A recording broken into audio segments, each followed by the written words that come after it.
Assalamualaikum warahmatullahi wabarakatuh.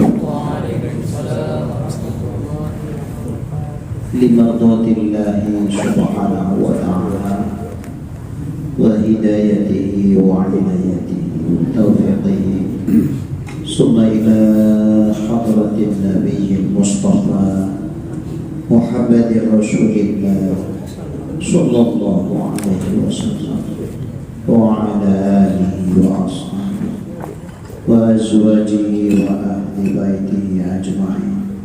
Summa ila jami'i masyayikhina wa asatidina wa mursyidina summa liwalidayna khususan limu'allifi hadha al-kitab.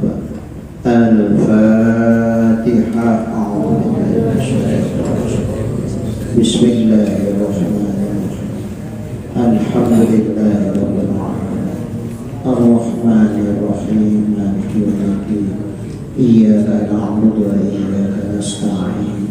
Ihdinas siratal mustaqim. Siratal ladzina an'amta 'alaihim ghairil maghdubi 'alaihim waladdallin. Alhamdulillahi rabbil alamin.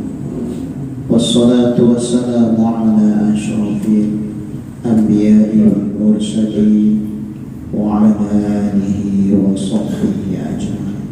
Rabbi shrah li sadri wa yassir li amri wahlul 'uqdatam min lisani yafqahu qawli.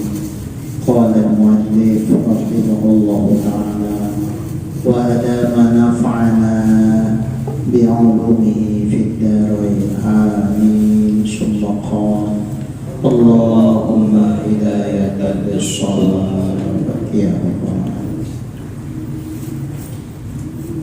Kajian kita yang lalu, syarat seorang itu mukallaf, dibebani hukum.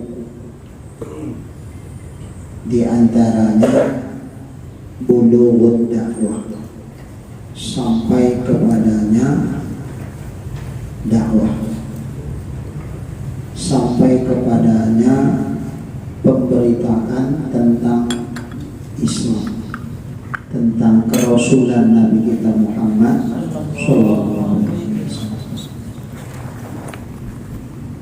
Maka dengan itu keluar, berarti nggak masuk kategori persyaratan mukallaf, maka tak dikatakan dia mukallaf.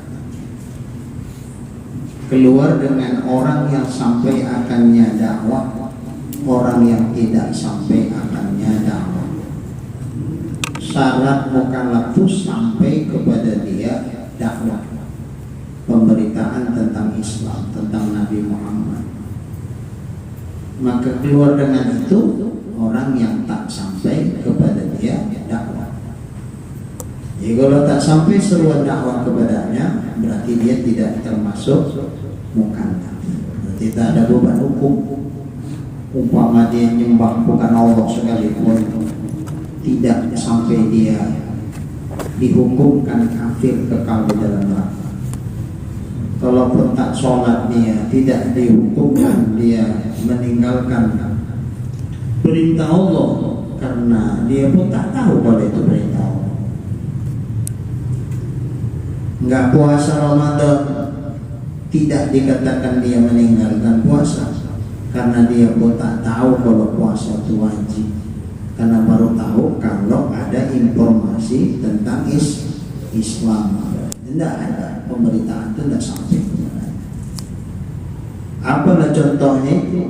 Seperti dia tinggal di kaki gunung atau di puncak gunung yang tak tersentuh dan tak terjamah oleh orang luar, atau tinggal di tengah hutan yang tak tahu dia dunia luar pun tak tahu tentang mereka. Jadi nggak ada orang yang datang ke situ menginformasikan tentang Islam, sehingga mereka tak tahu sama sekali tentang Islam. Sehingga oleh karena itu ya mereka nyembah apa yang menurut pikiran mereka. Yang macam begini tidak dikatakan mukallaf, sehingga tak dibebani hukum apapun. Mereka dikasih kebebasan, sehingga nggak dihukumkan dia kafir, tak dihukumkan dia meninggalkan perintah, tak dihukumkan dia melanggar larangan, karena peraturan itu tak diketahui mereka. Nggak ada seorang dai yang datang ke sana menginformasikan tentang Islam, tidak tersentuh dakwah, maka tidaklah dia mukallaf atas yang asal. Menurut pendapat yang asal, mereka tak dihukumkan mukallaf, sehingga bebas mereka, tidak dihukumkan apapun. Nanti pada hari kiamat mereka dimasukkan Allah ke dalam surga tanpa proses lagi, karena kalau diproses ya kemaafan yang ada. Wa ma kunna mu'adzibin hatta nab'atsa Rasulullah. Kata Allah, kami tidak mengazab satu kaum sehingga kami utus lebih dahulu kepada mereka seorang Rasul yang menyampaikan mana yang hak, mana yang batil, mana ilahul hak, mana ilahul batil, mana Tuhan yang sebenar-benarnya, mana Tuhan yang sebenarnya, bukan Tuhan yang batil. Ada dulu Rasul menjelaskan itu. Ketika mereka tak nerima, itu baru dikatakan mereka ingkar. Orang yang ingkar berarti yang kafir. Berlaku kepada mereka hukum taklif itu.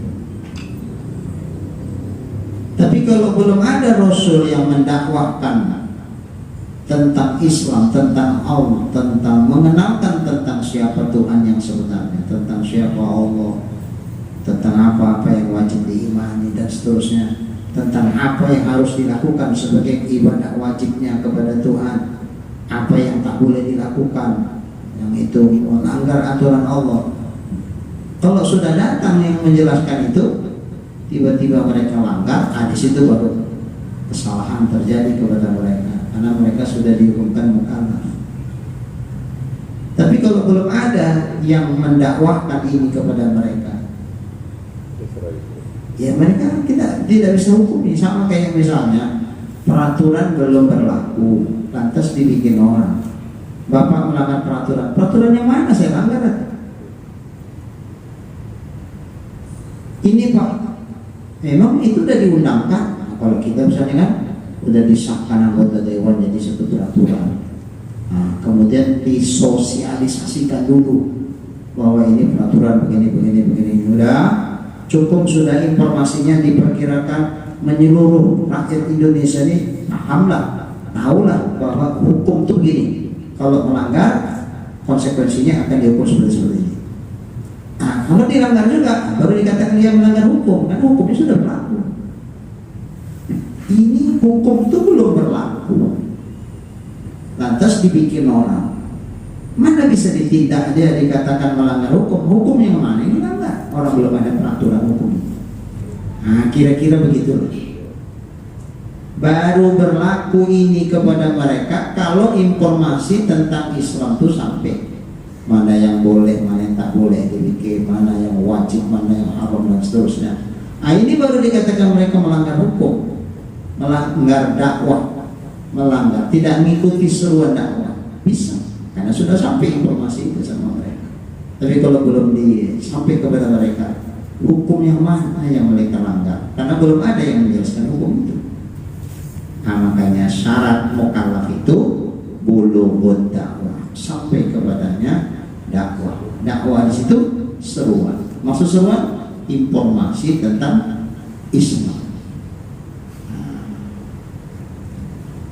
Jadi kalau belum, berarti mereka menurut pendapat yang asal tidak dikatakan mukallaf, tidak dibebani hukum apapun. Baik menyangkut akidah, begitupun menyangkut syariat. Khilaf di sini bukan khilaf kata kita. Kalau khilaf adalah khilaf itu maksudnya apa? Silap itu. Nah, ini khilaf. Khilaf di sini apa? Berbeda pendapat. Khilaf bagi orang yang berkata bahwasanya dia mukallaf.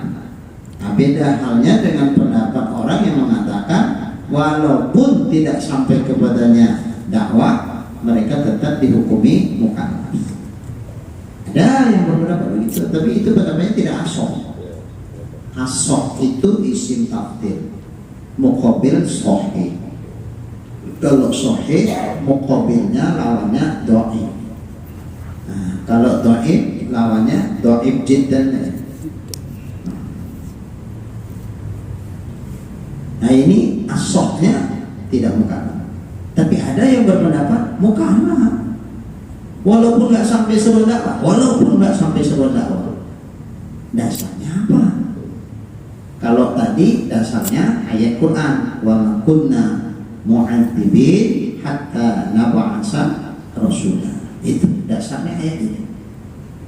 Nah, mereka yang mengatakan walaupun belum sampai seru dakwah tetap dihukumkan. Dasarnya apa? Dasar mereka karena ada akal yang memadai pada wajib ma'rifah di sisi mereka, sekalipun tidak sampai kepada mereka dakwah. Jadi alasan mereka yang mengatakan tetap mereka itu mukallaf, dasarnya apa? Ada akal nggak pada orang itu? Ada. Dengan akal itu kan sudah cukup untuk mereka itu ma'rifah, meyakinkan siapa sang pencipta. Udah bisa, kan dikasih akal. Dengan akal itulah sogenya mereka berpikir, apa layak pokok kayu dijadikan sesembahan sebagai Tuhan. Jadi akal itu sudah cukup mendasari mereka itu wajib makrifat kepada Allah, wajib berkeyakinan yang benar tentang siapa Allah itu, sekalipun tidak sampai kepada mereka dakwah. Walaupun tidak sampai, nggak apa-apa. Maka buat mereka standar ukuran mukallaf itu, adapun dakwah itu sekedar mengkuatkan apa yang didapati oleh akal, bukan standar ukuran menentukan mereka itu mukallaf. Dakwah yang datang itu bukan menentukan bahwa mereka itu sebagai mukallaf, bukan, tapi mengkuatkan saja. Mengkuatkan apa? Mengkuatkan akal mereka yang sudah mendapatkan makrifat itu. Di sini bedanya nih. Kalau kita nggak, ayat itulah dasar. Wa ma kunna mu'adzibin hatta nab'atsa rasul. Kami tidak akan mu'azab satu kaum sehingga kami utus lebih dahulu rasul kepada mereka. Setelah sampai rasul, ya kalau sekarang kan tidak ada rasul lagi, ya ajaran rasul itulah disampaikan oleh dai-dai, sehingga informasi tentang Nabi Muhammad, tentang Allah, tentang ajaran-ajaran yang disampaikan Nabi itu sudah sampai. Itulah bulughul dakwah. Kita itu ukurannya, itu namanya asal. Kalau mereka enggak mesti harus. Akal pun sudah bisa. Akal manusia itu sudah bisa menentukan mana baik, mana buruk, mana yang layak jadi Tuhan, mana yang tak layak jadi Tuhan. Syarat tuh, syariat tuh, dakwah itu datang mengkuatkan apa yang didapati oleh akal, sehingga menentukan mukallaf itu akal tuh, bukan dakwah tuh. Kalau kita nggak menentukan mukallaf itu, dakwah tuh bukan akal. Nah, itu dasar bedanya. Dan atas mensyaratkan sampai dakwah, bagi yang mensyaratkan mukallaf itu harus sampai dakwah, beda lagi. Dakwahnya siapa? Dakwahnya Rasul. Rasulnya yang mana? Maka adakah memadai sampai dakwah Nabi yang mana saja? Maksudnya Nabi yang manapun. Andai bahkan umpama walaupun penghulu kita Nabi Adam alaihissalam, sampailah seruan dakwah Nabi Adam kepada mereka, apakah itu sudah memadai dikatakan bulughud dakwah, seruan dakwah harus sampai, atau mesti Rasul yang memang diutus kepada mereka? Karena beda-beda. Kalau kerasulan Nabi kita Muhammad SAW itu kan menyeluruh, kafatan linnas, menyeluruh untuk seluruh manusia, bahkan jin. Beda nabi-nabi, rasul-rasul yang sebelumnya, kerasulan mereka itu sifatnya lokal-lokal, untuk Bani Israel saja, ini untuk ini, itu begitu.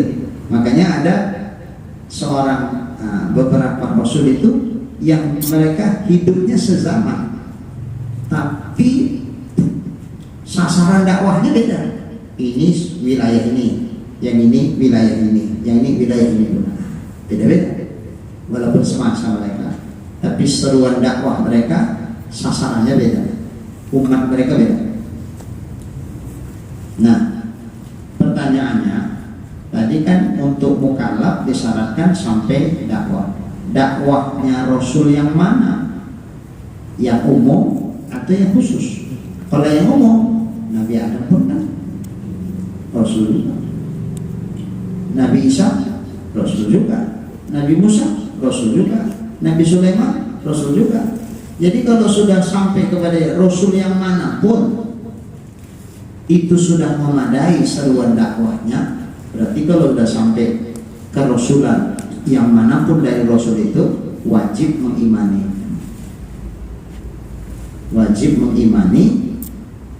dan sudah dikatakan sampai seruan dakwah.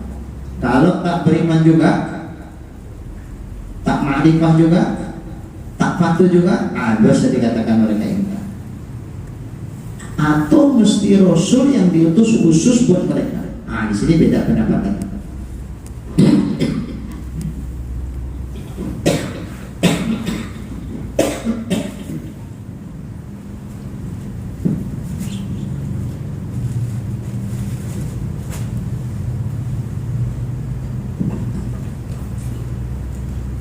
Jadi dalam hal ini beda pendapat ulama.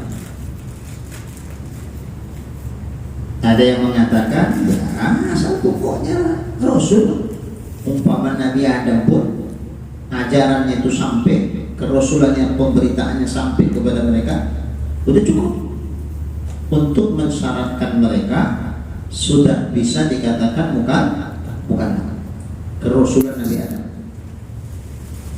atau bukan Nabi Adam, yang lain-lainnya lah. Alasannya apa? Walaupun ya Nabi Adam tidak diutus kepada mereka, Nabi Sulaiman tidak diutus kepada mereka, gak apa-apa, yang penting sampai kan? Sampai, ya udah cukup.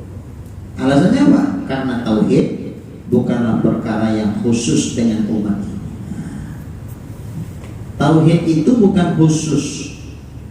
Masalah keimanan itu tidak khusus hanya kepada umat Nabi Muhammad saja. Umat-umat terdahulu pun imannya sama, karena bertuhankan dengan Tuhan yang sama. Masalah tauhid nggak beda. Yang beda itu kan masalah syariat, masalah fikih, itu bisa beda. Umat Nabi Musa kalau kena jilat anjing, itu umpama baju awak yang mahal gimana pun nggak bisa disiram 7 kali, satunya dicampur tanah, nggak bisa. Jadi gimana mensucikannya? Nggak ada cerita mensucikan, potong. Makanya beli ini 5 juta ya bajunya, potong. Nggak ada cerita dicuci-cuci, nggak ada. Begitulah syariat masa dulu. Di kitab Nabi Muhammad SAW dipotong, siram aja 7 kali. Asal sudah hilang ainnya, hilang 3 sifatnya, kok rasa warna, dengan disiram 7 kali. Salah satunya dicampur dengan tanah, pakai tanah yang urutan keberapa pun jadi. Yang pertama boleh, dua, tiga, yang terakhir pun boleh. Maka yang terakhir bertanah dia. Nah, dicuci lagi. Nah, itu aja. Ya udah, suci. Kalau umat Nabi Musa nggak bisa, nggak ada cerita. Otok.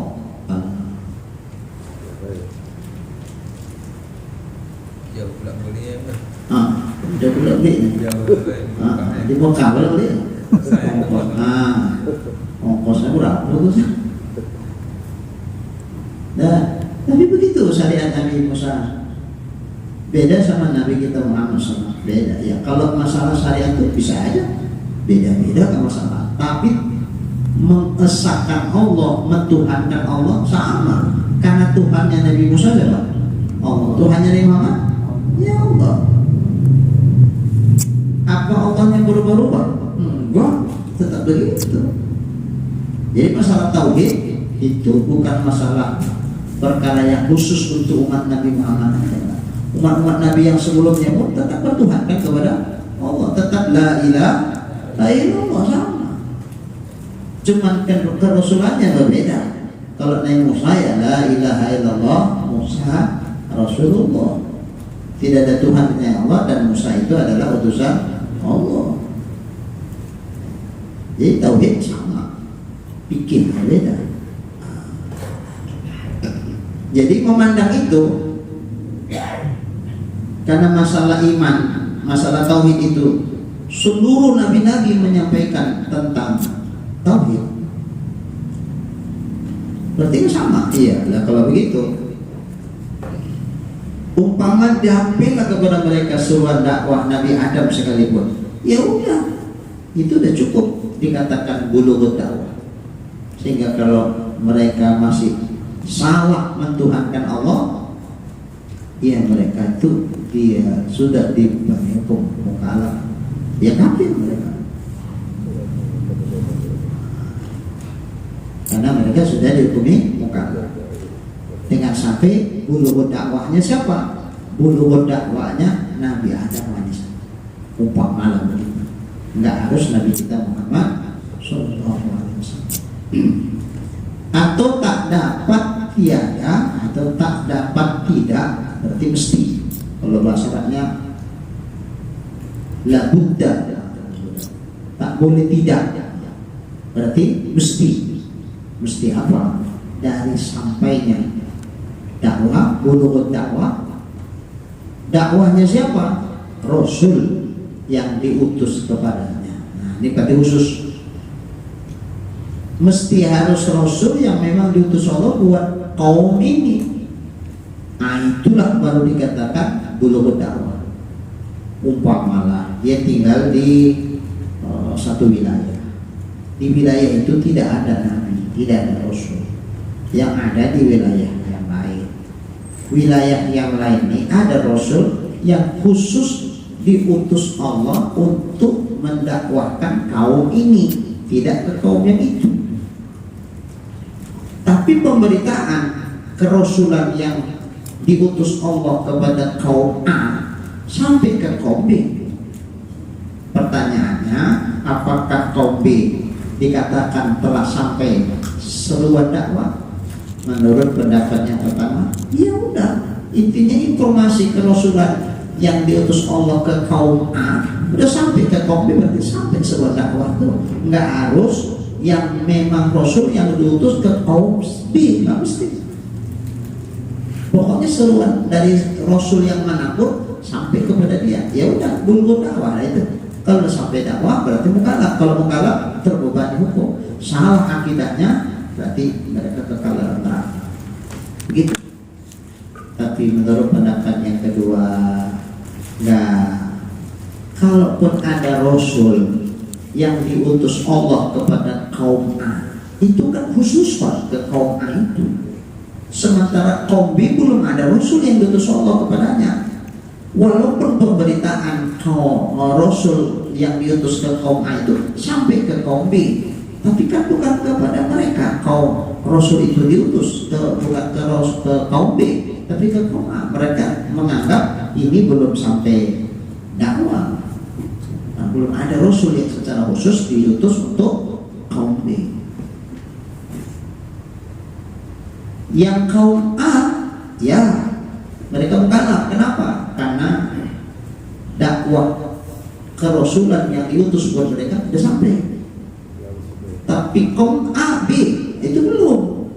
Walaupun berita kerasulan yang diutus ke kaum A itu sudah sampai ke kaum B, tapi kan bukan kepada kaum B.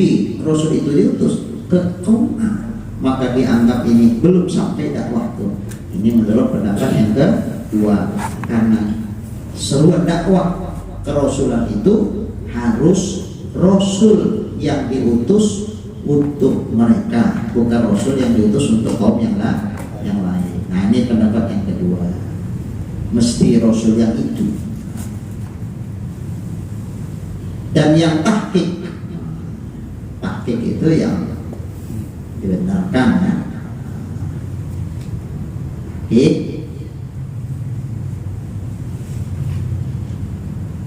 Sebagaimana mengambil, akan dia menakol atau mengambil, memindahkan, berarti mengambil akarnya.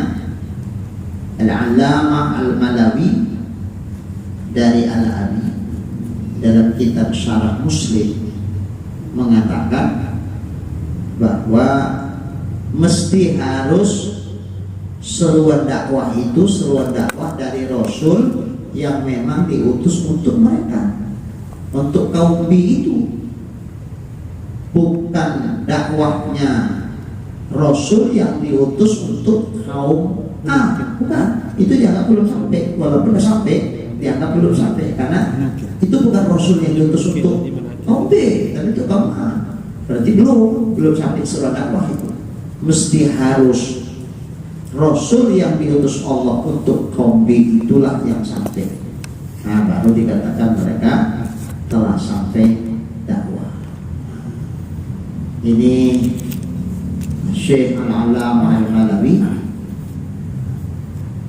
menyatakan, mengambil daripada Al-Abi dalam kitab Syarah Muslim seperti itu.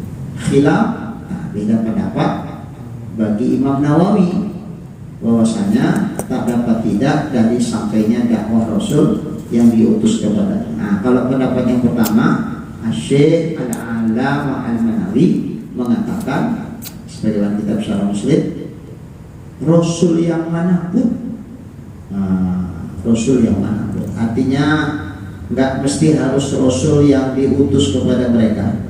Umpama ini Rasul yang diutus untuk yang lain, umat yang lain, tapi pemberitaan itu sampai kepada mereka, walaupun tidak diutus Rasul untuk buat mereka, itu sudah dihukumkan sampai dakwah, udah lagi. Tapi Imam Nawawi mengatakan tak dapat tidak, mesti dari sampainya dakwah Rasul yang diutus kepadanya. Berarti khusus Rasul yang memang diutus untuk kaum itu yang sampai seruannya, baru dikatakan mukallaf. Kalau dari Rasul yang diutus bukan untuk mereka, walaupun sampai dakwahnya, tapi karena bukan diutus untuk mereka, maka ini belum dikatakan sampai dakwah. Itu menurut Imam Nawawi. Maka mazhab yang hak dari dua pendapat ini, mazhab yang hak, yang benar, bahwasanya ahlul fatrah. Ahlul fatrah itu yang hidup di masa kepakuman Rasul. Waktu itu, zaman itu nggak ada nabi dan rasul. Umpama ketika Nabi Isa diangkat ke langit, ada nabi lagi di bumi. Nabi Muhammad belum diangkat jadi rasul.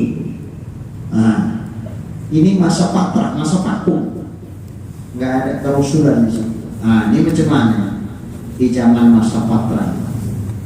Jadi menurut mazhab yang hak, bahwasanya ahlul fatrah, orang-orang yang hidup di zaman fatrah itu, mereka itu orang yang adalah antara zaman-zaman rasul-rasul, yang mereka hidup di zaman antara rasul-rasul. Rasul yang diutus sebelumnya sudah meninggal, atau kalau Nabi Isa diangkat ke langit. Selesailah sampai di situ. Setelah Nabi Isa kan Nabi Muhammad belum lahir. Umpama sudah lahir, belum jadi Rasul. Nah, itulah zaman fatrah. Berada di antara ya zaman Rasul. Bukan berada di zaman Rasul diutus. Nah, kalau itu kan zaman fatrahnya udah ada Rasul. Ini masa vakum kerasulan. Atau pada zaman Rasul tapi yang tidak diutus kepada mereka, atau di zaman Rasul. Umpamanya Bani Israel, siapa Rasulnya? Nabi Musa. Tapi kan tidak untuk orang Arab misalnya. Bukan. Walaupun seruan dakwah Nabi Musa itu sudah ada dan bahkan sudah sampai misalnya di kalangan orang Arab, tapi kan bukan diutus untuk orang Arab. Nah, ini dianggap, dihukumkan mereka itu bukan mukallaf, seolah mereka itu sama kayak ahlul fatrah tadi, tidak diundang mukallaf. Kenapa? Karena walaupun ada Rasul yang ada masa itu bukan yang diutus Allah kepada mereka, sehingga wujud Rasul, adanya Rasul di zaman itu buat mereka keadaan sama seperti macam seolah-olah tidak ada Rasul, karena adanya Rasul itu bukan buat mereka, diutus buat umat yang lain. Maka dengan itu orang yang hidup di zaman fatrah atau di zaman sudah ada Rasul tapi yang tidak Rasul itu diutus kepada mereka, maka mereka itu lepas daripada neraka. Sekalipun mereka menukar-nukar dan sekalipun mereka merubah-rubah dan sekalipun mereka menyembah berhala, patung-patung mereka sembah, mereka tak dikatakan mukallaf, sehingga mereka bebas dari hukum. Kalau bebas dari hukum berarti mereka tidak masuk neraka. Walaupun yang disembahnya pokok kayu, walaupun yang semuanya berhala, batu dan lain sebagainya. Kenapa? Karena pertama mereka hidup di zaman fatrah, atau mereka hidup sudah ada Rasul tapi Rasul itu bukan diutus buat mereka. Sehingga dengan itu dikatakan mereka tidak bulughud dakwah. Kalau belum sampai dakwah kepada mereka, berarti mereka tidak mukallaf. Orang yang tidak mukallaf tidak dibebani hukum apapun, umpama mereka menyembah berhala sekalipun. Itu tidak dikatakan mereka kafir sehingga mereka kekal di neraka, tidak. Dan mereka tidak ditemukan melanggar hukum. Kenapa? Karena hukum itu belum sampai kepada mereka dari Rasul yang diutus Allah kepada mereka. Walaupun ada Rasul, tapi diutus kepada kaum yang lain, bukan mereka. Maka jika dikata orang, kalau dibilang orang, bagaimana ini? Bagaimana ini pendapat yang mengatakan begini? Serta bahwasanya Nabi Shallallahu Alaihi Wasallam, padahal Nabi Shallallahu Alaihi Wasallam mengkhabarkan bahwasanya jamaah, ada sebagian lah, sekelompok dari ahlul fatrah yang hidupnya antara Nabi Isa diangkat ke langit dengan sebelum Nabi Muhammad jadi Rasul. Nah, itu jalan fatrah. Nabi mengkhabarkan kepada sebagian sahabat bahwa ada sekelompok dari orang-orang yang hidup di masa fatrah itu, mereka di dalam neraka. Nah, gimana? Padahal kaidah umum yang hidup di zaman fatrah, mereka tidak mukallaf. Karena mereka tidak mukallaf, maka mereka terbebas dari segala hukum. Andai mereka menyembah Tuhan yang salah sekali, terbebas dari itu kaidah umumnya. Tapi bagaimana dengan perkataan Nabi ketika Nabi ditanya, ya Rasulullah bagaimana ayahku? Nabi bilang, ayahmu di dalam neraka. Padahal ayah sahabat yang nanya nih, mereka itu hidupnya di zaman Patra. Seolah-olah kan ucapan Nabi membatalkan yang mengatakan yang hidup di zaman Patra mereka tidak mukallaf. Karena mereka tidak mukallaf, mereka terbebas dari segala hukum, sehingga mereka tidak masuk neraka. Kan dengan perkataan Nabi ini bisa membantahkan yang itu. Makanya bagaimana dengan sabda Nabi ini? Kalau orang yang hidup di zaman Patra mereka tidak mukallaf sehingga terbebas dari hukum, mereka tidak masuk neraka walaupun mereka menyembah Tuhan yang salah. Lalu hadis ini gimana kita memposisikan ketika Nabi ditanya oleh sahabat, ya Rasulullah bagaimana dengan ayahku, apakah di neraka atau di surga? Nabi bilang, ayahmu neraka. Padahal ayahnya itu hidupnya di zaman Patra. Nah ini macam mana nih kita mengkondisikan hadis ini macam mana? Karena kalau kita ambil secara zahir hadis ini kan membatalkan itu. Nah ini kayak mana nih? Ada rupanya sebagian orang yang hidup di zaman Patra yang Nabi katakan dia ahli neraka. Ada. Siapa contohnya? Imri'il Qis. Itu hidupnya di zaman Patra. Tapi Nabi bilang Imri'il Qis itu neraka tuh. Dan Hatim At-Ta'i juga hidup di zaman Patra. Tapi Nabi sebutkan dia ahli neraka kata Nabi. Dan sebahagian dari ayah-ayah sahabat Nabi, nah, itu juga dikatakan Nabi masuk neraka. Karena sebahagian sahabat menanya kepada Nabi SAW. Sedangkan Nabi ketika itu sedang berkhutbah. Nabi sedang khutbah, tahu-tahu sahabat nanya. Ya, khutbah kan bukan dialog tanya jawab kayak ngaji. Tapi tetap juga karena sebagai sahabat ada yang nanya. Termasuk ada yang bertanya, ya Rasulullah, mata sa'ah. Ya Rasulullah, kapan kiamat itu terjadi? Ya, Nabi menyikapinya begini. Ya, mungkin dia belum paham kalau lagi khutbah sebaiknya nggak usah ditanya dulu. Nanti kan bisa habis sholat. Tapi karena Nabi paham karakter orang itu beda-beda, sehingga Nabi bisa memaklumi. Walaupun seperti itu Nabi nggak marah. Malah Nabi balas bertanya, apa persiapan untuk menghadapi datangnya hari kiamat itu? Intinya seolah Nabi ingin mengatakan, kalau kiamat tahu saya ditanya kapan terjadi.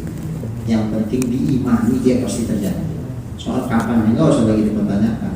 Yang lebih penting dari sekedar menanyakan kapan kiamat adalah apa persiapan kita menghadapi kiamat itu yang penting. Nah ini lain lagi pertanyaannya. Lagi khutbah Nabi, ya Rasulullah, di mana ayahku? Maksud di mana itu? Apakah ayahku di dalam surga atau di neraka? Karena ayahnya hidup di zaman Patra. Maka bersabdalah Nabi SAW. Waktu itu dijawab Nabi, ayahmu dalam neraka, kata Nabi. Mak, pucat juga. Yes, ngapain ditanya-tanya? Terus ditanya kan gitu. Nanya belakang, jadi sampailah obat itu kepadanya. Ini yang bercakap ini bukan orang sembarangan nih. Umpama saya, Pak Supri ditanya, Pak Supri, Pak surga yang di mana? Mana aku tahu, aku tahu. Umpama dibilang Pak Supri, lah, kau, nggak wajib kita percaya yang cakap Pak Supri. Bukan Nabi, bukan Rasul.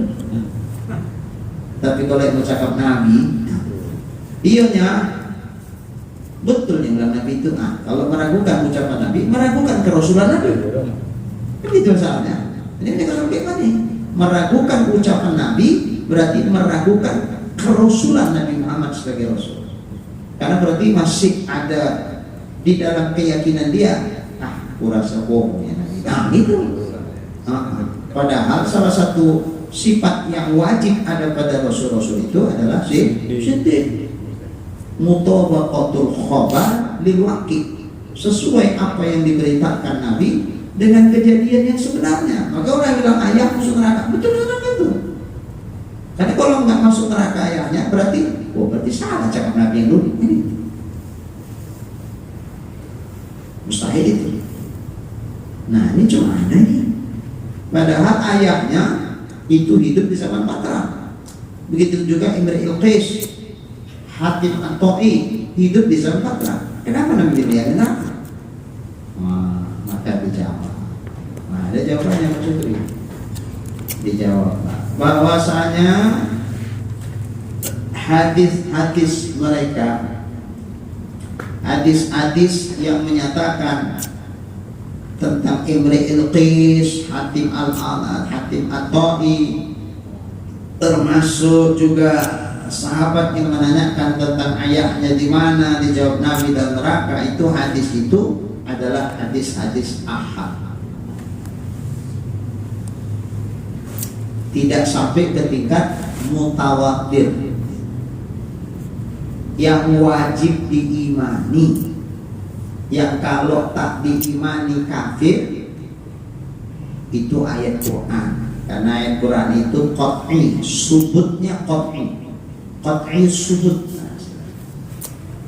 ketetapan dia sebagai nas itu qat'i, pasti. Nah kalau hadis ada dua, ada hadis mutawatir, ada hadis ahad. Kalau mutawatir, nah itu setingkat sama Quran, mengingkarinya, tidak mempercayainya, kafir. Tapi kalau hadis ahad ini apabila menyangkut akidah, tak sampai jadi kafir, mengingkarinya, tapi fasik. Tapi di sini masalahnya bukan itu. Ini hadis ahad tidak bisa membatalkan yang qat'i, merintangi di sini ya. Tidak bisa menghempang yang qat'i, membatalkan yang qat'i. Yang qat'i apa? Ayat Quran. Apa itu? Firman Allah Subhanahu wa taala, "Wa ma kunna mu'adzibina hatta nab'atha rasula wa ma kunna," dan tidaklah kami mu'adzibin, kami di Allah saya mengazab siapa? Satu kaum, hatta sehingga nab'atha kami utus rasulah, seorang rasul. Ini Al-Quran ini qat'i subut. Sementara hadis-hadis yang menyatakan orang yang hidup di zaman Patra itu masuk neraka, ini hadisnya ahad. Mana bisa hadis ahad ketika dipertentangkan, membatalkan nas Quran? Tidak bisa. Nah itu dasar kita seperti itu. Ayat Quran yang menyatakan Allah tidak menghukum, berarti tidak memasukkan ke dalam neraka sekelompok orang sehingga diutus Allah kepada orang itu seorang rasul. Jadi kalau belum diutus Allah rasul kepada mereka, ya sebagaimana pernyataan Allah di sini, nggak akan diazab, berarti nggak akan dimasukkan ke dalam neraka. Tapi ada hadis bilang sebagian dari ahlul fatrah masuk neraka, kata Nabi. Ya sah-sah saja, itu hadis kita terima. Cuma hadis itu kekuatannya ahad, bukan mutawatir. Hadis ahad dengan ayat Quran yang qat'i itu nggak bisa dipertentangkan, nggak bisa disejajarkan. Tentu lebih kita dulukan yang qat'i subut daripada hadis ahad. Itu cara menghiburnya seperti itu. Dan bahwasanya boleh adalah siksaan itu orang yang sah siksa baginya karena perkara yang khusus dengannya, yang cuma Allah saja yang mengetahuinya dan hanya Rasul saja. Allah dan Rasul saja yang tahu. Berdasarkan nas Quran begini, loh kok ada hadis Nabi bilang gini? Oh itu pengecualian. Pengecualian dari mana? Pengecualian dari ahli fatrah yang Mereka dibebaskan Allah, tidak diazab. Ini dikecualikan dari sekian yang diazab Allah, yang nggak diazab Allah, yang ini diazab. Pengecualian dia, khusus saja. Kenapa dikhususkan? Yang ini cuma Allah dan Rasulnya yang dalam ilmu Allah mengetahui Allah ini walaupun dia hidup di zaman patra tapi tetap ahli neraka. Begitu dalam ilmu Allah. Nah, yang diketahui Allah itu diberikan Allah pengetahuan itu kepada Rasulnya. Maka Nabi bilang seperti itu. Nah, ini khususan. Kalau memang ini bukan khususan, tentu semua orang-orang yang hidup di zaman patra masuk neraka. Tapi kenyataannya yang disebutkan Nabi dalam hadis, yang masuk neraka itu bukan semua orang yang hidup di zaman patra, tapi orang-orang tertentu saja. Seperti Ibnu Qais, seperti Hatim At-Ta'i, seperti sebagian dari ayah-ayah Nabi. Kan enggak semua ayah sahabat-sahabat Nabi yang hidup di zaman patra dibilang Nabi masuk neraka. Tapi kalau kayak gini lah kata Nabi, semua orang-orang yang hidup di zaman patra termasuk ayahmu masuk neraka. Nah kalau begitu iya semua. Tapi Nabi kan nggak bilang begitu. Hanya orang tertentu aja. Nah karena Nabi mengkhususkan orang tertentu, ini ada rahasia yang kita nggak tahu. Mungkin barangkali ada sesuatu rahasia yang hanya Allah yang tahu, sehingga Allah menyatakan dari sekian banyak ahli patra yang seharusnya berdasarkan ayat kami nggak kami azab, tapi untuk ini kami azab, kecuali yang ini, kecuali ini, kecuali ini. Itu kan bisa saja orang mengetahui dikecualikan Allah. Nah Tuhan pula kan nak menghendaki siapa yang masuk neraka, siapa yang masuk surga. Seperti orang yang hidup di zaman setelah diangkat Rasul, umpama dia maksiatnya luar biasa, selain dia kekafiran misalnya, lantas Allah mau mengampunkan, bisa? Bisa. Fayaghfiru liman yasha wa yu'adzibu man yasha. Allah mengampunkan bagi siapa yang dikehendaki, Allah mengazab bagi siapa yang dikehendaki. Kalau berdasarkan prosedur, Allah kan bikin prosedurnya. Fa'amma man saqulat mawazinu fahuwa fi 'aishatir radiyah wa amma man khaffat mawazinu fa ummuhu hawiyah. Ini prosedur umum. Siapa yang timbangan amal kebaikannya lebih berat dari dosanya, dia dalam hidup yang mendapatkan ridha Allah, surga itu. Tapi siapa yang ringan timbangan kebaikannya, berarti berat dosa daripada kebaikannya, maka tempatnya dalam neraka. Ini kan umumnya. Rupanya si Polan nih, ketika ditimbang beratan dosa daripada amal kebaikan. Berdasarkan prosedur yang ini, masuk apa? Masuk neraka. Beratan kejahatan daripada kebaikan. Tapi ternyata Allah berkenan mengampuni dosanya, sehingga akhirnya dia masuk surga. Kuasa nggak Allah membuat dia masuk surga walaupun dia banyak dosanya? Kuasa. Kenapa kuasa Allah maksudnya? Seperti kuasa Allah memberi ampunan terhadapnya, kuasa Allah memasukkan dia ke dalam surga. Itu haknya Allah kok. Lima yasha bagi siapa yang dikehendaki itu. Cuman masalahnya awak tak tahu, awak termasuk yang mana di kedai itu. Nah itu masalahnya. Maka kalau kita punya dosa banyak, jangan aman-aman aja. Nanti masuk ke yang mana? Gampang ya Tuhan tuh, nggak payah nih kalau Tuhan nak mengampuni dosaku. Kenapa takut? Jangan, karena belum ada pemberitaan sama kita dari Tuhan. Pak Supri aman. Seberapa banyak dosa Pak Supri, ampunin tuh semuanya udah aman lah Ustaz. Jangan galau-galau lagi. Nah kalau ada pula Tuhan memberitakan begitu Pak Supri, jangan itu. Tapi bila pula Tuhan memberitakan sama kita, umpama ada datang mimpi, kayaknya sama setan itu yang bilang bukan Tuhan. Nah, Pak Sukri ini satu hal yang kelebihan saya tengok pada beliau, senyumnya khas. Umpama tak ada duit pun tonang saja. Kalau awak kan galau, dia tidak tawa senyum. Itu yang tak lupa saya. Asal Pak Sukri, nah, saya terbayang senyumnya.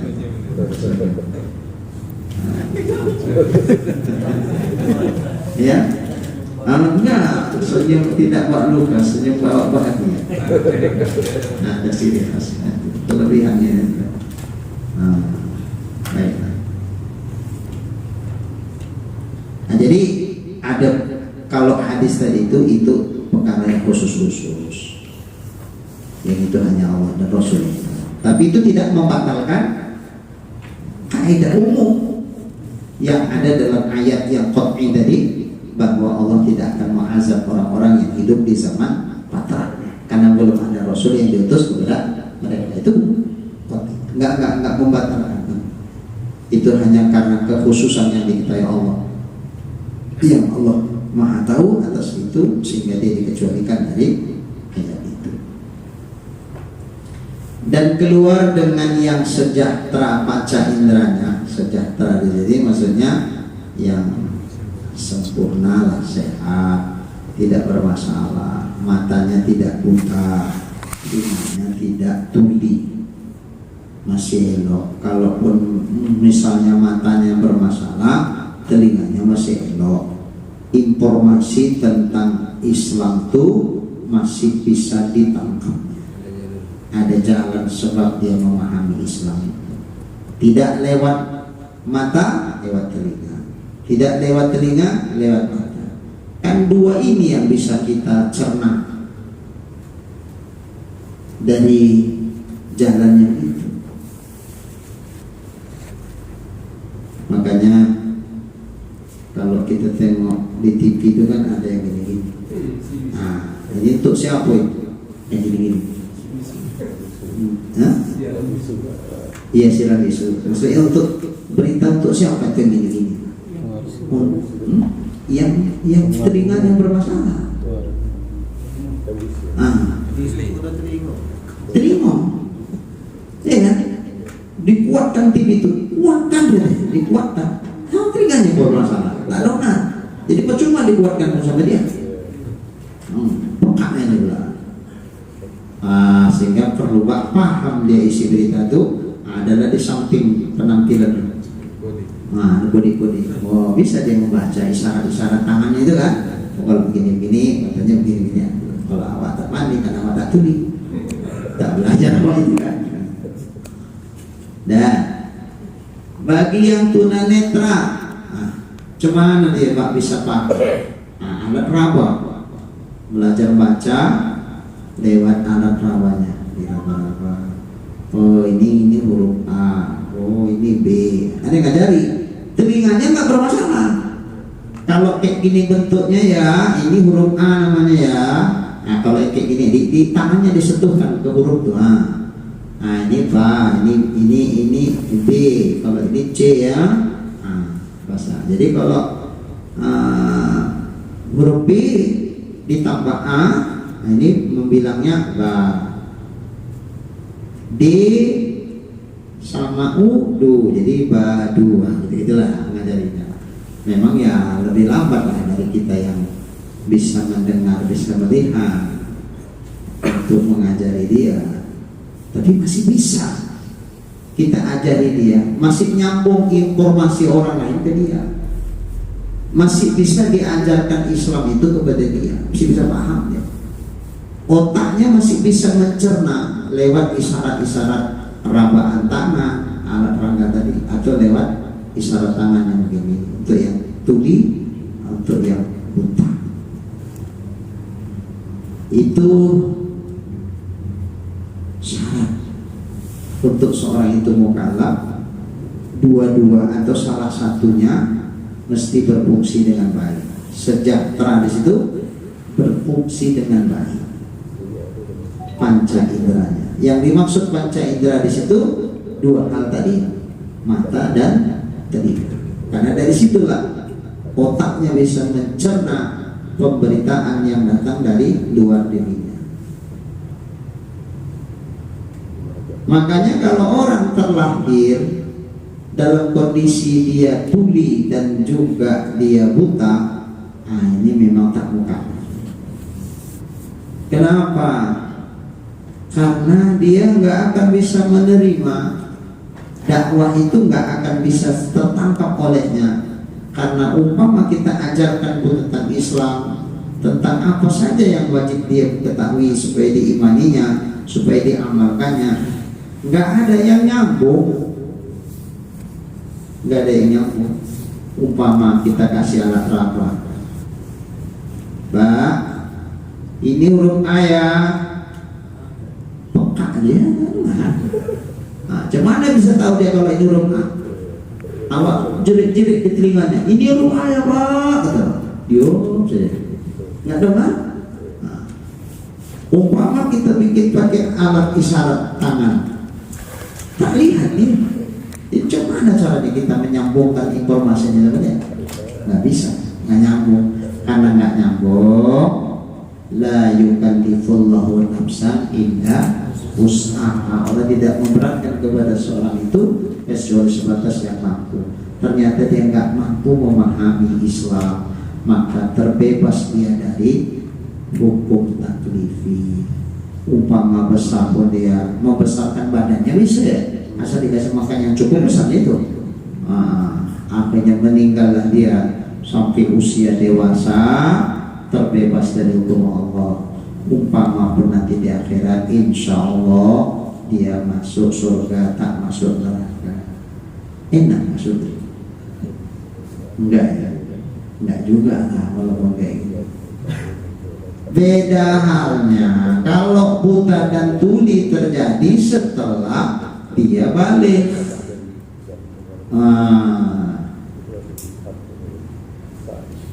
Udah di usia 20 tahun terjadi na'udzubillahi min dzalik kecelakaan. Butalah dia akibat itu, tulilah dia akibat itu. Nah, sementara sebelum ini dia tak pernah mau tahu tentang Islam, tak tahu sembahyang cuma caranya, semua tak tahu, siapa Allah pun tak kenal. Dan habis itu 20 tahun dia buta tuli. Ini mukallaf tidak ya? Nah, itu mukallaf. Tapi dia nggak ngerti sembahyang. Mau kepingin belajar sembahyang, tolong ajari aku sembahyang, aku mau tobat sama Allah, katanya. Diajarilah sembahyang begini. Tak nyambung lagi. Karena telinganya tak bisa mendengar apa yang kita cakapkan, matanya tak bisa melihat apa yang kita isyaratkan. Terakhir tak mandi dia sembahyang, tak sembahyang lah. Akibat tak sembahyang itu, apakah dia bebas dari hukum Allah? Enggak, dia tetap terikat dengan hukum Allah karena dia mukallaf. Kesalahan dia itu, taksir dengan kelalaian dia itu. Nah, karena terjadi setelah mukallaf, setelah balik.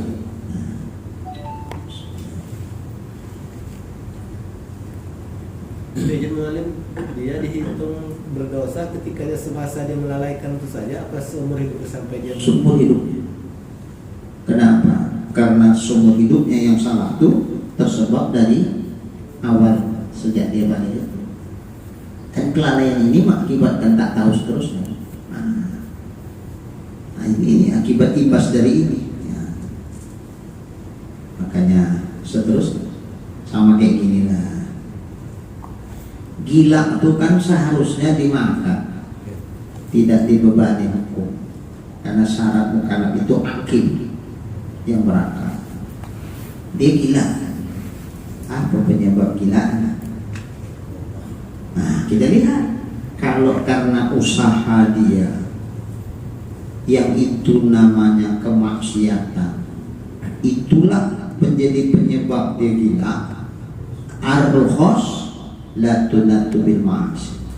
Rukhsah, keringanan hukum itu tidak diberlakukan kepada perbuatan maksiat. Nah, narkoba ini maksiat apa enggak? Maksiat, karena usaha. Tapi dihajarnya juga. di usia 30 tahun tak kuat lagi akal, rusak, gila dia. Pertanyaannya, umpama dia tak sholat karena gilanya itu berdosa nggak? Berdosa.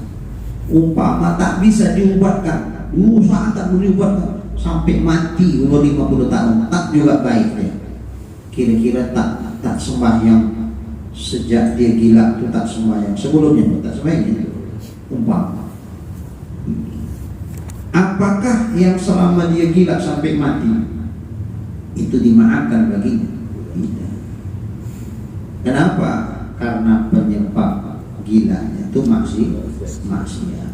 Jadi sepanjang itu dia berdosa nggak sholat. Nah, bukan sebatas itu. Umpama pun dia sholat orang gila sah nggak? Nah, tidak sah. Umpama paten bayangnya, wacoannya pasti orangnya masih ada tempat kami lah. Gila, tapi sebelum gila dulunya memang alim dia katanya, mengaji juga di Ismailiyah Al-Kismulani. Belakangan gila dia, kalau mau minta rokok pakai dalil. Pakai dalil. Mari kan, awakmu bingung dipanggil sama dia kan? Memang nggak datang awak ngamuk pula soal pojar-pojar jadi kan datang. Ada apa Pak? Wa ta'awanu 'alal birri wat taqwa. Wah, bertolong-tolonglah dalam berbuat takwa. Minta aku duit di rokok. Ah gitu. Iya, karena meninggal. Jadi kebiasaan dia dulu sebelum gila itu masih terekam rupanya, belum hilang di memorinya, sehingga tetap terekam. Jadi umpama dulu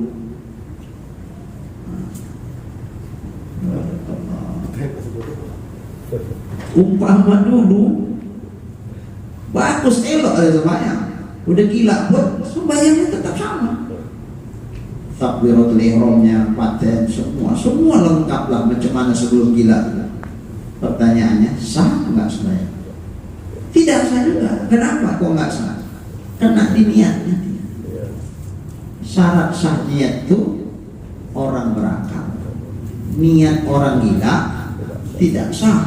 Sementara sholat wajib pakai niat rukunnya.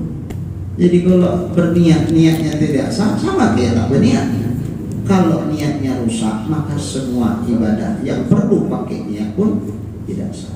Nah, ya Allah, kalau begitu maju kenek mundur kenek lah ini. Maju kena mundur kena, maju awak sembahyang pun yang gila itu tidak sah, tak sembahyang pun tetap berdosa. Aduh. Makanya kalau yang gila karena narkoba nih, ya Allah, na'udzubillah, tak tahu membilangkannya adalah itu. Mengharap kemurahan Allah sajalah. Iya. Kalau kita kayak prosedur, nah, sembahyang pun dia tidak sah. Nggak sembahyang, ya sama aja tak berdosa karena tak mukallaf itu. Nah, karena tidak berakalnya itu penyebab karena usahanya maksiat. Na'udzubillah. Baik. Mana tadi? Nah. Jadi keluar dengan yang sejahtera, selamat panca inderanya, artinya berfungsi dengan baik panca inderanya, itu menjadi syarat sahnya seorang mukallaf. Maka keluar dengan itu yang tidak sejahtera panca inderanya, yang tidak berfungsi penglihatan dan pendengarannya.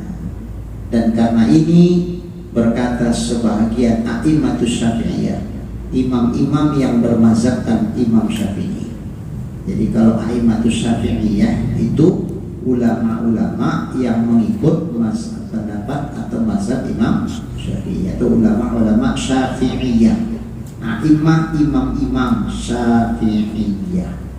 Mereka mengatakan jikalau dijadikan Allah manusia itu buta lagi tuli sejak dia lahir, maka gugur darinya wajib nazar. nggak wajib dia meneliti dalil-dalil, dan gugur daripadanya taklif, hukum mukallaf, sehingga tidak dibebani hukum apapun dia. Inilah yaitu yang sahih, itulah pendapat yang sahih. Jam berapa? 10 kurang 10 ya, pas 10. Aduh, saya sokan nak tak berarti Pak Isa baru sampai. Tapi diteruskan ibu-ibu pula di luar takutnya mengantuk. Mana nih? Oh ngantuk. Oh, kalau itu teruskan lah. Belum ngantuk, Bu? Belum ya? Kita teruskan lah. Pak Isa kan dari luar tadi nampak ibu ngantuk. Saya tak nampak nih. Baiklah, kita teruskan lah. Memuliakan Pak Isa yang baru datang. Tapi peringatan, apabila engkau ketahui bahwasanya ahlul fatrah lepas mereka itu daripada neraka, maksudnya dibebaskan dari neraka atas pendapat yang rojih. Rojih lawannya marjuh, seperti asok lawannya sohih. Rojih lebih kuat dari marjuh, seperti asok lebih kuat dari sohih. Ini pendapatnya rojih kuat nih.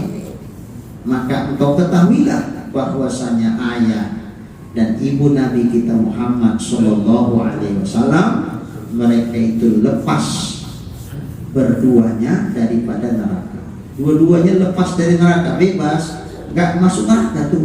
Emak sama ayah Nabi kita enggak. Kenapa? Karena mereka hidup di zaman fatrah.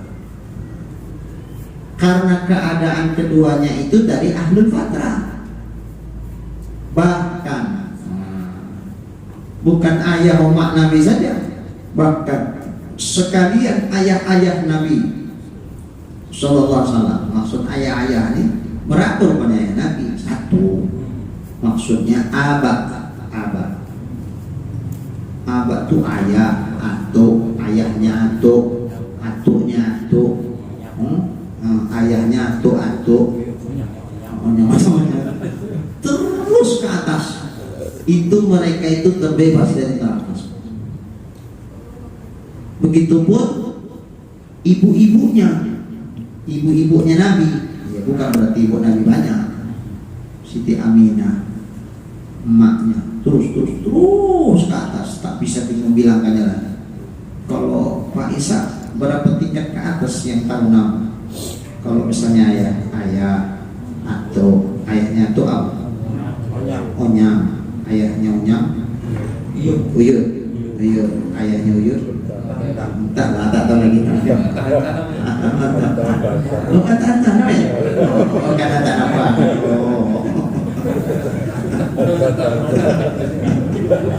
Karena tak tahu, cuma tak tahu. Saya pikir memang tak tahu. Nah gitu lah. Terus ke atas. Itu semua selamat dari neraka. Begitupun ibunya, ibu-ibu terus ke atas. Mereka lepas dari neraka dan dihukumkan dengan iman mereka itu tidak masuk akan mereka kafir. Kalau mereka dihukumkan dengan iman, berarti mereka nggak masuk ke dalam kekafiran. Dan tidak pula najis, tak dihukumkan mereka najis. Dan tidak pula ada aib, dan tidak pula sesuatu dari apa-apa yang ada di atasnya orang-orang jahiliyah. Mereka tak disamakan dengan apa yang dilakukan sebagai perilaku jahiliyah. Jadinya kita pikir Abu Abdul Muthalib itu menyembah berhala. Nah, Abdul Muthalib itu kan abah Nabi, ayah dari ayahnya Nabi, itulah abah. Nah, kalau kita berdoa wa li abaina wa ummahatina, bukanlah bagi ayah kami. Ayahnya berapa Pak?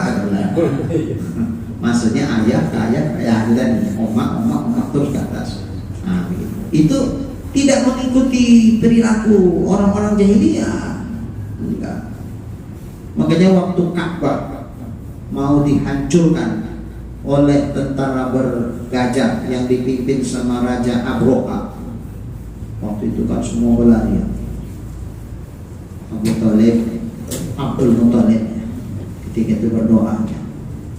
Berdoa. Bukan datangi berhala, ya berhala. Enggak.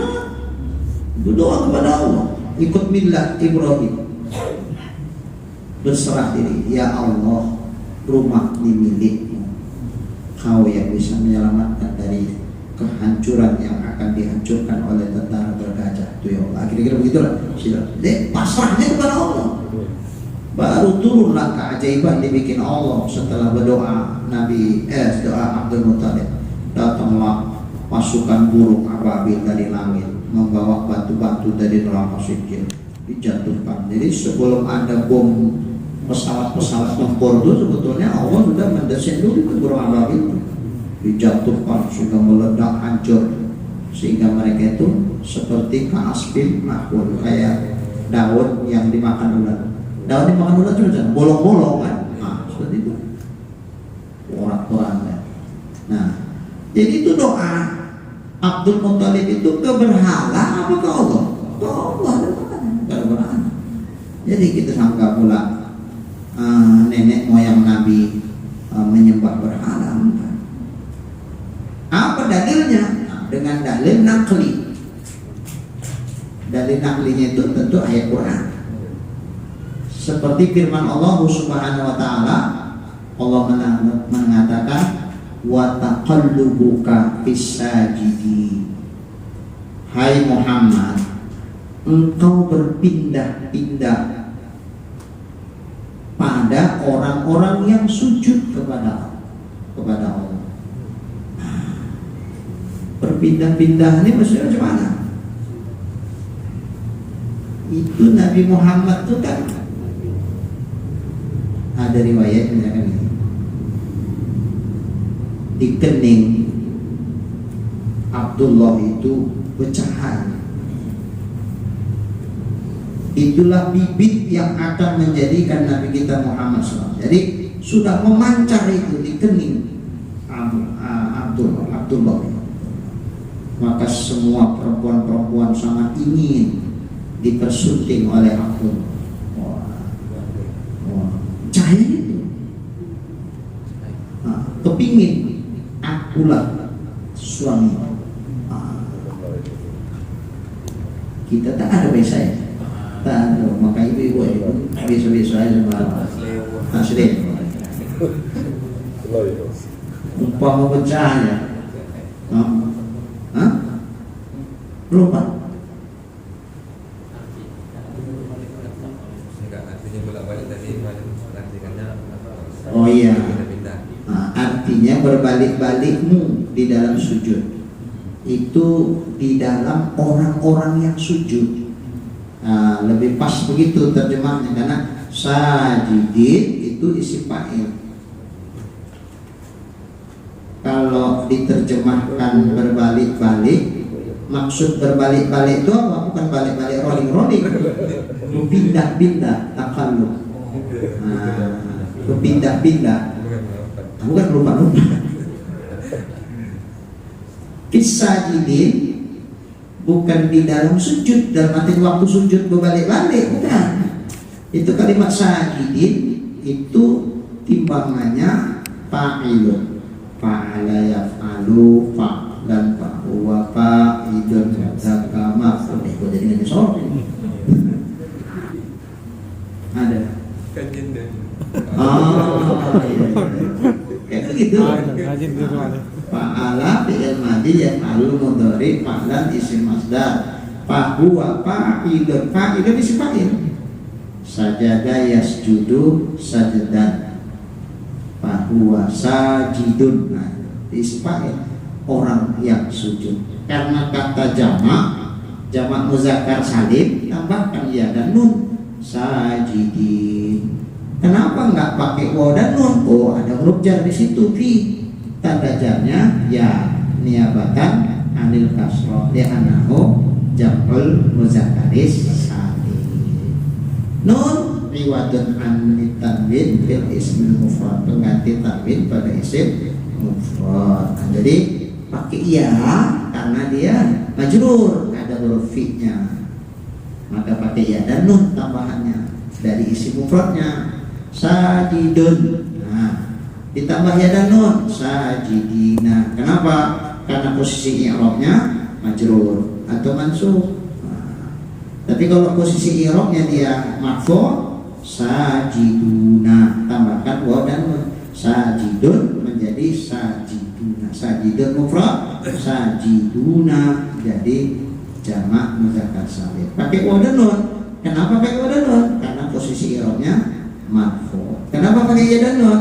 Karena posisi i'rabnya majrur atau mansub. Kenapa kok cuma dua ini? Ya memang i'rab isim itu cuma 3. I'rab itu 4. Rafa, nasab, khafad, jazam. Seperti fi'il tak mau khafad, isim tak mau jazam. Maka i'rab isim cuma 3. Rafa, nasab, khafad. Bila dia dirofa, kalau ada pakai apa dia dirofa? Pakai waw dan nun. Pakai apa dia dinasab? Ya dan nun. Pakai apa dia dijar atau dikhafad? Pakai ya dan nun. Makanya sajidina posisinya kalau majrur atau posisinya kalau nasab. Kalau posisinya i'rabnya marfu' sajiduna pakai waw dan nun.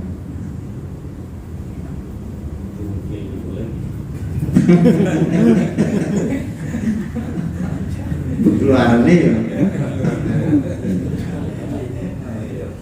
Ini saya nak mendudukkan terjemah ini supaya cocok sama yang kita maksud.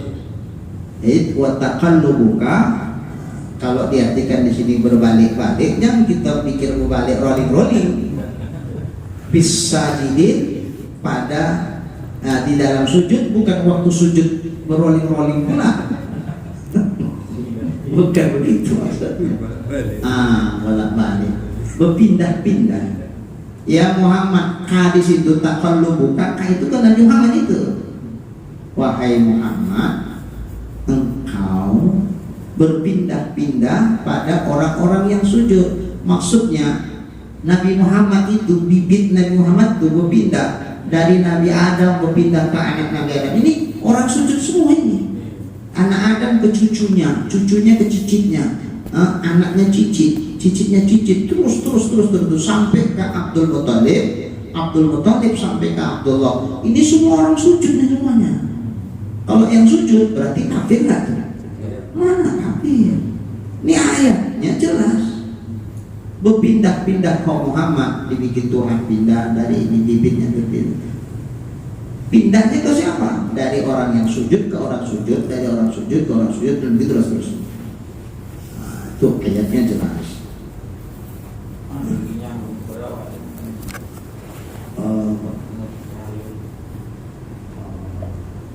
Pada inilah paling habaib lah. Awak tak habaib, paling namanya Habib. Boleh lah. Namanya bukan Habib. Kita sampai. Makanya ada seorang ditanya, itu para habaib tak ada torikohnya yang seperti torikoh ahli torikoh. Mereka ngamalkan zikir-zikir aja gitu. Dijawabnya begini, beda habaib sama kita. Di darah dia tuh ada darahnya Rasulullah, jadi nyambungnya lebih cepat. Jadi kalau mereka tidak bertorikoh macam mana ini, zikir yang mereka baca tuh nyambung ke hati mereka itu lebih ngecas. Kalau awak karena ada keturunan darah Nabi, kayaknya nggak ngecas kayak mereka, maka jangan samakan awak sama mereka. Itu. Iya. Setelah menikah dengan Siti Aminah, hamillah Siti Aminah, hilang cahaya di kening Abdullah, berpindah kepada Aminah. Makanya ketika saat lahir Nabi, Itu cahaya, dilihat Abdul Muthalib itu cahaya menyeluruh mengitari kota Mekah itu. Ditengok Abdul Muthalib waktu malam kelahiran Nabi. Cahaya Nabi Abdul Muthalib datang, ini cucuku yang lahir. Sebelum itu Aminah dalam masa mengandung, dia bermimpi dari perutnya itu keluar cahaya menerangi alam sekitarnya. Itu udah mimpi-mimpi, itu udah biasa. Nah ketika lahir, ya betul, terjadi macam gempa sampai berjatuh-jatuhan itu berhala-berhala tuh. Api yang tak pernah padam yang disembah oleh agama Majusi, tiba-tiba malam tuh padam api itu. Nah, ini isyarat setelah nanti Nabi diangkat jadi Rasul, kelahiran Nabi saja sudah memadamkan semua cahaya itu. Ini ayatnya begitu. Jadi ayah-ayah Nabi keturunan terus ke atas itu mereka itu orang-orang sujud semua itu. Kalau mereka itu keturunan Nabi, garis nasab Nabi itu semua orang-orang yang sujud kepada Allah, kira-kira kafirkah mereka? Maka ayah Nabi, ibu Nabi tidak kafir. Dan lagi sabda Nabi SAW, lam azal antaqilu minal asla bitahirat ilal arhamir zakiyah. Artinya senantiasa aku, ini kata Nabi, lam azal antaqilu, intiqal. Apa itu intiqal? Perpindahan. Nah, perpindahan. Maka takbir sembahyang itu kan ada dua. Ada takbiratul ihram, ada takbir intiqal. Takbiratul ihram, takbir yang mengharamkan. Sudah pembuka sholat tuh. Sebelum takbir, upama udah usolli faradul isya'i arba'a raka'atin ada lillahi ta'ala. Assalamualaikum. Buyar. Salam. Masuk aja, nggak dikunci pintu tuh lah. Ribut kali pun kau ketawa. Masuk. Sholli. Boleh nggak tadi ucapan? Boleh. Kenapa? Baru sholli belum takbir.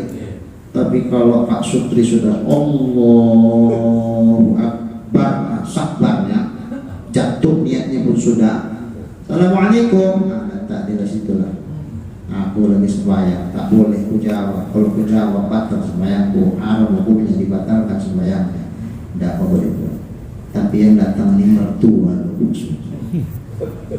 mana dia ambil. Dan kalau pendatang tidaknya sering-sering, sekali-sekali cuma naunya keluarga. Buat duit, nak ngasih duit. Cuma boleh. Waalaikumsalam. Masuk aja ya. Atau awak datang ya. Itu apa pula? Oh ayah, masuk ya. Masuk mak. Masuk. Boleh. Nah boleh. Tidak lebih mulia ayah mertua awak, mak mertua awak daripada Allah setelah kita takbir. Allahu Akbar. Allah yang akbar. Kalau gitu mertua kunci dibandingkan Allah, bukan dibandingkan awak dong. Dibandingkan awak, mertua lebih lagi dari awak kan. Dibandingkan Allah, aku saat ini sedang menghadap Tuhan nih. Itu Allah lebih besar. Mertuaku sementara kecil dari abaikan dia. Terus haram kita jawab. Apa yang menyebabkan haram itu? Takbir nila. Maka itu disebut takbiratul. Tapi kalau nak ruku awal Allahu Akbar, nak sujud Allahu Akbar, bangkit dari sujud ke duduk Allahu Akbar, kan takbirnya takbir apa namanya? Takbir perpindahan dari satu gerakan sholat kepada gerakan-gerakan yang berikutnya. Karena perpindahannya banyak, maka dijamakkan dia. takbir infiqolat, jamak muannas salim. Takbir infiqolat, takbir dari perpindahan-perpindahan yang banyak dari gerakan-gerakan sholat. Nah, antakil kata Nabi, perpindahan. Jadi senantiasa aku berpindah-pindah minal aslabit tahirat, dari sulbi-sulbi yang suci. Sulbi siapa? Ayah. Jadi bibit Nabi Muhammad itu dari sulbi-sulbi yang suci berpindah kemana? Kepada rahim-rahim yang suci. Rahim itu siapa? Ibu. Nah, dari sulbi laki-laki ketika terjadi hubungan berpindahlah ini ke rahim, dan habis itu lahirlah dari hubungan itu seorang laki-laki punya sulbi. Sulbinya berpindah kepada rahim istrinya lagi, istrinya lahir anak laki-laki. Itulah abad Nabi itu kan. Itulah abad Nabi. Nah, si laki-laki yang lahir ini punya sulbi. Dari sulbinya dipindahkan ke rahim istrinya. Rahimnya suci, sulbinya suci. Nabi tidak berasal dari garis keturunannya yang hasilnya hasil tidak baik, misalnya hasil perzinahan. Oh enggak. Orang bagus-bagus ini semuanya. Ummahat Nabi, untuk bibit Nabi berpindah dari rahimnya itu semua perempuan-perempuan bagus itu. Seperti juga sulbi-sulbi dari abadnya itu, yang di situ pula lah ada bibit Nabi, itu semua sulbi-sulbi yang bagus, dari hasil perkawinan yang bagus, dari orang yang memang sajidin, sujud kepada Allah. Jadi tega kita bilang ayah sama mak Nabi itu masuk neraka. Allah mau bilangnya pun dari perpindahan orang yang sujud. Nabi bilang aku dari sulbi yang suci berpindah kepada rahim yang suci. Begitulah seterusnya. Lam azal, maka itu tidak henti-hentinya sampailah aku terlahir dari rahim ibuku, yang ibuku juga adalah rahim yang suci. Ibuku tuh berasal bibitku kepindah ke ibuku dari sulbi ayahku. Ayahku pun orang yang suci. Nabi bilang ayahnya suci, omaknya suci. Bukan cuma Nabi dan ayahnya saja, bukan ayah sama omak Nabi, bahkan terus sampai ke atas, sampai ke Nabi Adam, sampai ke Siti Hawa. Itu semua dari bagus. Kita bilang omak Nabi sama ayah Nabi masuk neraka, itu egoannya. Ayo tetangga sebelah. Tiga kali. Oh, mereka punya dalil, Ustaz. Apa dalilnya? Waktu Nabi ditanya sama sahabatnya, ya Rasulullah, bagaimana kondisi ayahku? Saudara agak kecewa nih, mukanya berubah untuk menghiburnya. Wala, ayahmu dan ayahku masuk neraka. Jadi kira-kira seolah-olah kan gini. Oh, bukan ayahku saja neraka, ayah aku neraka juga, gitu. Masih terhibur dia karena ayahnya itu neraka gitu. Padahal hadis ini perlu ditakwil. Ayahku kata Nabi itu bukan ayah dalam artian ayah yang kita pahami. Itu bahasa Arab, orang Arab itu amun Nabi pun itu abah juga, itu ayah, panggilannya abun. Manggil amun saudara ayah, orang Arab itu bisa juga disebut abun. Jadi yang dimaksud siapa? Ya bisa saja paman Nabi kan ada bisa neraka. Abu Jahal, Abu neraka. Fitnah. Abu Kawabi fitnah. Ayahmu dan ayahku masuk neraka. Ayahku yang maksud Nabi kan bisa dimaksudkan Abu Lahab. Wah. Kalau orang Arab tak dikenal Wah. ada Ambon aja kan. Mawaya abang anaya pun Ambon, nah adik anaya pun Ambon. Nah itulah orang Arab begitu bahasa. Kalau bahasa Awak kan awak ada pakcik ya, kalau Awak tak ada. Nah, cuman pihak omak sama pihak ayah beda. Nah, kalau pihak ayah, saudara ayah tuh yang laki-laki amun, yang perempuan amak, kita berhutang. Nah, kalau pihak emak pula kholun. Nah, saudara laki-laki omak, mau abangan omak, adik omak, kholun. Kalau yang perempuan kholah. Nah, kita berhutang dia perempuan kholah. Mau kakak omak, adik perempuan omak kholah. Nah, itu dibedakan. Tapi yang tua yang muda, tak dibedakan. Nah, jadi orang Arab itu membiasakan mereka menyebutkan Ambon itu abun. Maka yang dimaksud Nabi abuka wa abi, inna ayahmu dan ayahku. Ayahku itu pamanku, saudara ayahku itu maksudnya itu. Fitnah, ya sah-sah saja. Ya Abu Lahab kan saudara Nabi, saudara ayah Nabi kan. Tapi tetangga sebelah dia pakai macam mana zohir hadis itu saja, tak mau ada takwil. Begitu kata Nabi begitu. Itulah maka kita menganggap mereka begitu sangat kaku memahami teks Al-Quran dan hadis itu. Ar-Rahmanu 'alal 'arsy istawa. Allah yang bersifat Rahman di atas arsy mereka bersinggah-sanggah. Istiwa tertombok bertempatlah intinya istiqomah. Nah, begitu kata Allah itu. Ya Allah, fawqa aydihim, tangan Allah di atasnya. Bertangan Tuhan, bertangan. Begitu kata Allah. Bukan aku yang bilang di bertangan, dia sendiri. Itu mujassimah. Mujassimah. Nah, beda dengan ulama-ulama yang mereka memang betul-betul ulama salaf.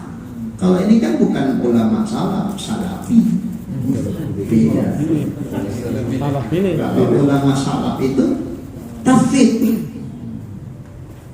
betul-betul menyerahkan ke Tuhan. Kata Imam Malik, tangan kalau yang sama kita maklum, tidak kan? Adapun tangan yang dimaksud Allah pada ayat itu Allah lain. Nah, itu tauhid. Menyerahkan maknanya kepada Allah bulat-bulat. Nah, itu baru itu salah tauhid. Nah, kalau beliau itu tahu itu. Apakah Allah bertangan? Bertangan. Tuhan bilang. Macam mana tangan tuh? Itu terserah Tuhan macam mana tangannya. Macam mana tangannya terserah Allah. Tapi mereka mau bilang bertangan Tuhan. Imam Malik tidak. Kalau tangan yang kita maksud pada baharu, kita maklum. Inilah tangan. Tapi yang dimaksud tangan pada ayat ini Allah mereka. Bukan dibilang Tuhan bertangan. Yang dimaksud tangan pada ayat ini Allah mereka. Kalau ulama khalaf ditakwil tangan itu jangan kita pahami tangan macam mana tangan yang maklum pada kita. Tangan di situ maksudnya kekuasaan Allah di atas kekuasaan manusia. Kuasa, kudrat. Supaya orang awam nih kan tidak lagi dikasih kesempatan mereka berpikir yang pelik-pelik kan itu. Cuma gua nggak tahu Tuhan, kan baik.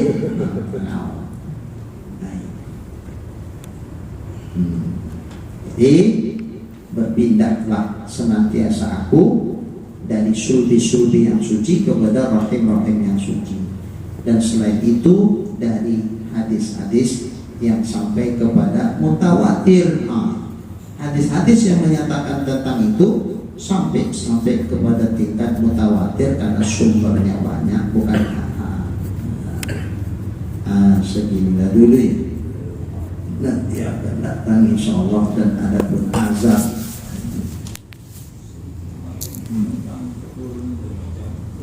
Diam Ibrahim.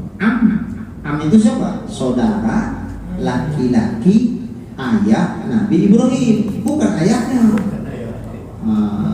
Kenapa begitu? Dan hanya saja dipanggilnya ayah. Kenapa Nabi Ibrahim manggil Azar itu ayah? Tapi dia saudara ayah.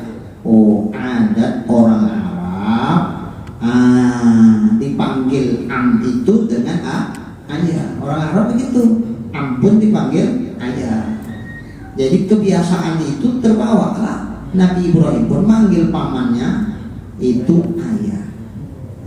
Tapi tetangga sebelah tak mau. Ayah bukan ayah sama amun tuh udah beda. Terserah orang pula. Cuma lagi. Mungkin.